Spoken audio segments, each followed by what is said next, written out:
Hello, Pie of Death, and welcome to your deck review. This is another deck review that has music, now that I've figured out how to put the background music on my recorded track, so please let me know if you like this or not in the comments. If you have never been to one of these before, this is a series where you can send me a deck and I'll tell you all about what's wrong with your PP. Your PP is your premise and your practicum. Your premise is the idea behind your deck. It's the fever dream that created it. Your practicum is the actual stuff you put in the chicken soup to try to bring it to life. That doesn't work because chicken soup gets rid of fevers. I'm sorry on a personal level.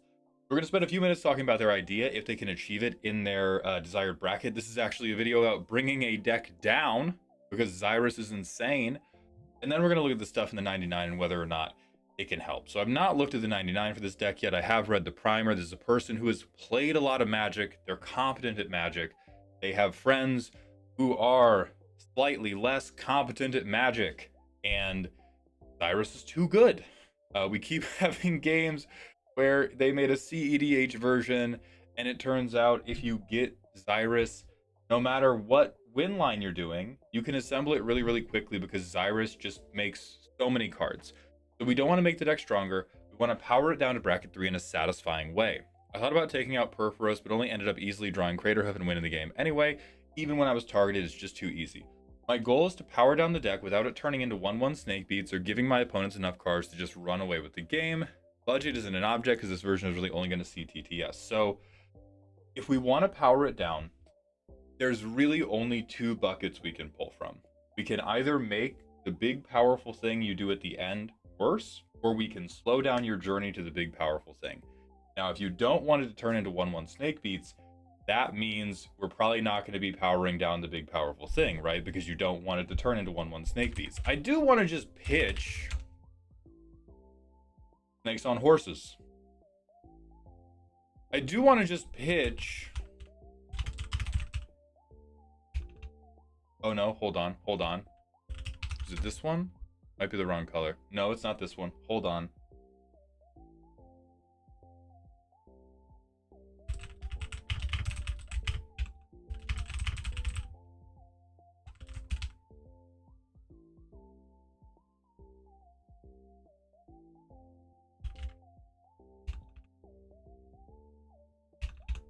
See, this is what the background music is for, so that I can go on these demo. There it is. Snakes on a plane, baby. What's up? Think about it. Consider. I do think there are funny ways to effectuate 1-1 snake beats. If you really don't want to do 1-1 snake beats, I think that speaks to a mentality where it's going to be difficult to convince you to bring down the eventual thing this deck can do. So the only other angle we have to power this down is you got to get there slower. And if you've built this for CEDH and you've talked about a turn 2 Xyris, I'm going to guess when we go to this deck list, you have ramp. Hell yeah. And we got the right amount. We have somebody here who understands what it means to have a 5-mana commander. So there's your answer. This goes away. You now have to land drop to victory. And you're going to go, holy shit, that would be so bad. Yup.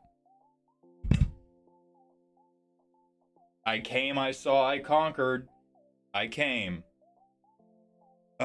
If you don't want to go so far down as to drop all of it, you don't have to, but this is definitely where you have like competency brain poison. You have played good Magic for so long that it just seems automatic to you that you're like, oh, I have an expensive commander, I ramp quickly. Like I'm in green, I'm going to use all the quick ramp.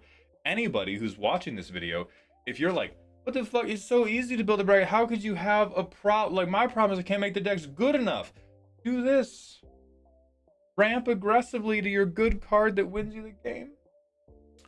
So I would recommend cut at minimum half of this. At most, have 10 ramp cards.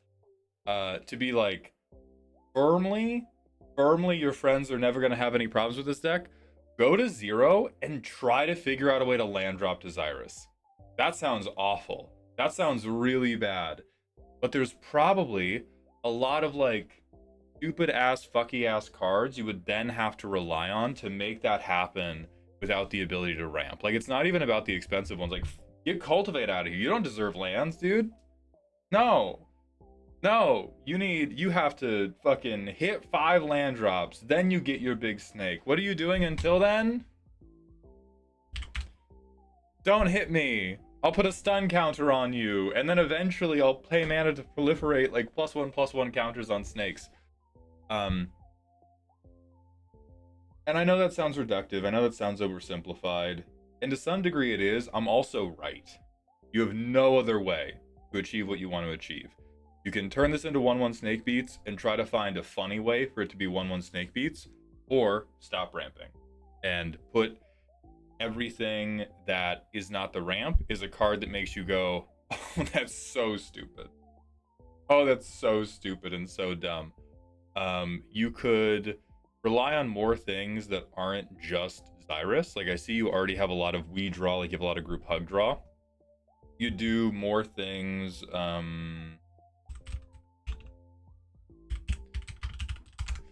You do more things that benefit from the draw that are like gonna get guaranteed to trigger via Xyris, but can start happening before he comes down. So you have something to do. You could bring in the Chasm Skulkers. You could get a little freaky with Ian Malcolm. I think this one is frankly like a little too far off your plan, but it can get really freaky really quickly. In terms of what things could we do instead, I would be thinking about haste enablers. I would be thinking about ways to give Xyris double strike once he does come down. I would replace all of your really responsible ramp with things that make it such that when Xyris is here and he swings, it's going to be insane. But now your pod has way more time to get ready for it. Your pod has way more time to do something big on their board, so they feel like they can actually like meet you up in the sky when you have your Dragon Ball Z battle, instead of it just being like, fuck, he has turn 2 Xyris, fuck.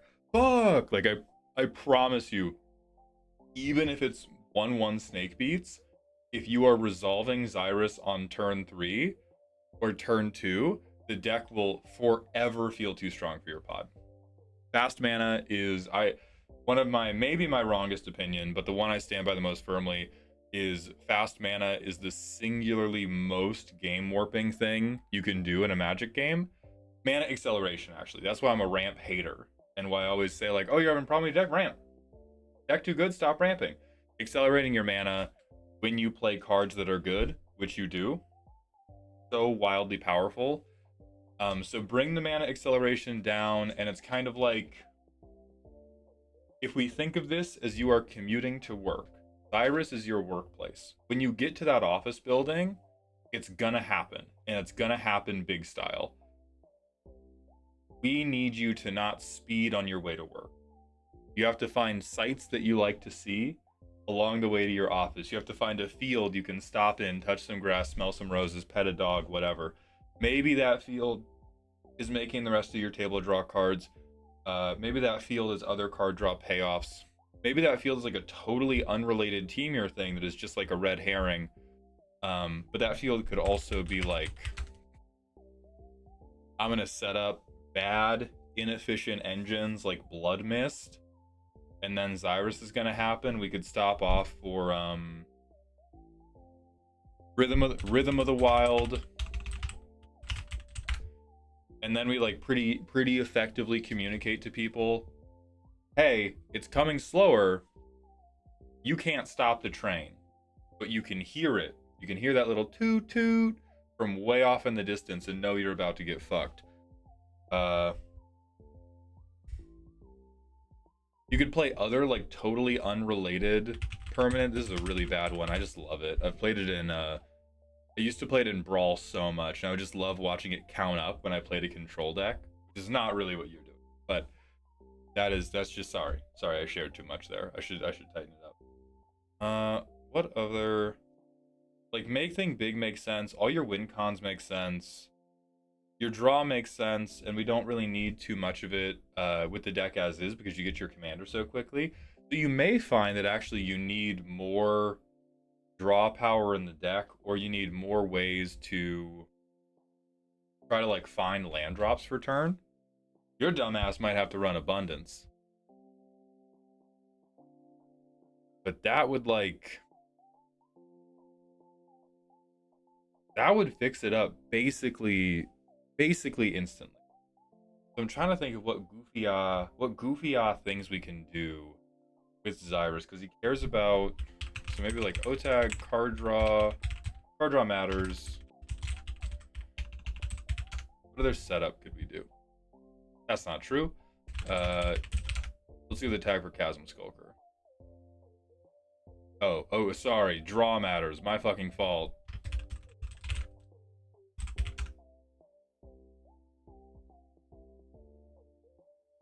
We have Perry Mastermind. Yeah, you want to power down a deck? Put Wizard class in that bitch. Classic one.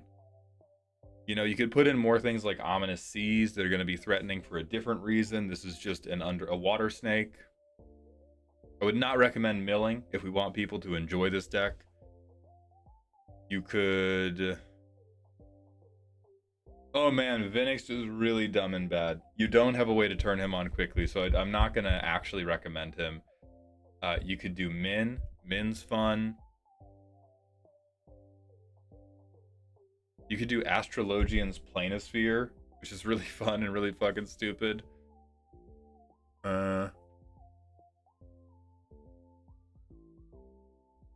don't really have artifact cast that we're trying to do.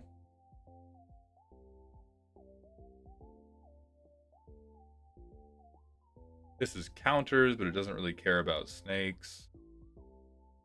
What does Xyris actually say? I mean, shit, you could put Krang in here, right? That's the classic bad player thing. Is like, oh, I'm gonna do my thing slower, but when I do it, I'm gonna do it twice. That's so pog, and then they lose every game. That's where you could be at. So, but if you don't want to be there, I would look for alternate angles of attack. Like, just like, fuck yeah, this is a Teamur card. It vaguely relates to my strategy. Does it help me win? No. He's in here. What's up? Good shit checked. Second card each turn. Oh, my fault.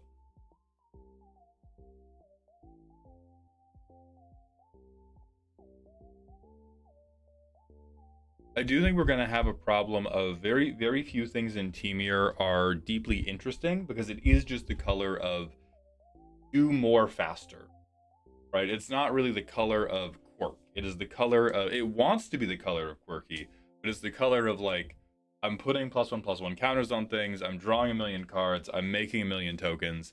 And so we don't have, or I cannot think of, a lot of very compelling side quests we can do. I think that will be the bit where if you have like, oh, I have this pet card that I don't get to use anywhere, shove it in the deck, see what happens. But most of the things you can do at this point are like, hell yeah. Card draw payoff. Me draw card yet? No Xyris. Why no Xyris? No ramp. Sad. Hurt. You could put 3 of the Fantastic Four in this deck. That's really dumb. That's what it'd be at minimum. Or at maximum, you go to 10 ramp. I would recommend for your spiritual health, you go down to 5 at most. And that's going to force you to go up on lands. It's going to force you to come up with other meaningful things that you can do that are not Xyris. It'll likely force you to play different types of interaction, because all the interaction you have right now is very like, this is super efficient. This is for after Xyris has been played, and I only really need to deal with one spell, and then I'm going to be able to lock up the game because I'm going to have Xyris and Purpurose. When you are playing on that slower timeline, you're probably going to need more things that can deal with multiple problems, and that is how you reach your utopia of, I am still doing Xyris things, I am still winning in the same way. I have not made my deck like, oh, I'm just gonna hit you with 2 1/1s a turn and take it easy on you. But that is how we bring the power down. So if anybody has suggestions for Teamur side quests, let me know in the comments. But I wish you the very best, and I do hope this helps.